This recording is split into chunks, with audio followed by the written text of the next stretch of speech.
मन्नू जी एक ऐसी लेखिका है जिन्होंने राजनीतिक उपन्यास पर अपनी लेखनी चलाई है। अब सोचिए कि राजनीतिक उपन्यास को इस कदर प्रस्तुत करना, उसका सृजन करना और उस सृजन के बाद उसका एक नाट्य रूपांतर भी करना और इतना चर्चित होना।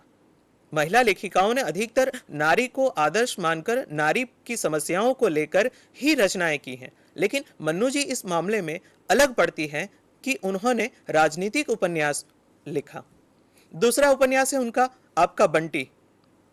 आपका बंटी एक ऐसा उपन्यास है जिसमें पति पत्नी दोनों नौकरी करते हैं, लेकिन कुछ वर्ष के बाद अपने बीच के उस अहम के कारण एक दूसरे से अलग हो जाते हैं।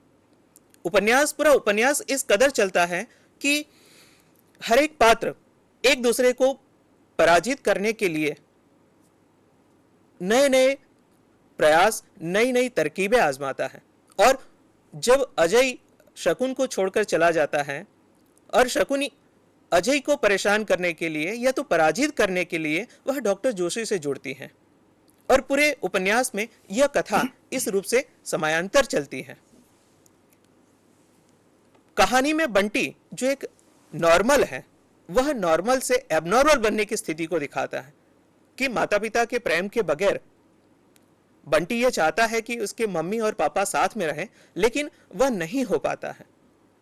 अंत में जब बंटी को अजय ले जाता है और वहां जाकर भी वही स्थिति जब देखता है कि वहां उसके पापा नहीं, मम्मी नहीं है, उसके पापा है, और इन्हीं वातावरण से उलझकर बंटी धीरे धीरे धीरे कुंठित होता जाता है और अंत में वह इस कदर एबनॉर्मल हो जाता है कि उसे कुछ भी याद नहीं रहता है।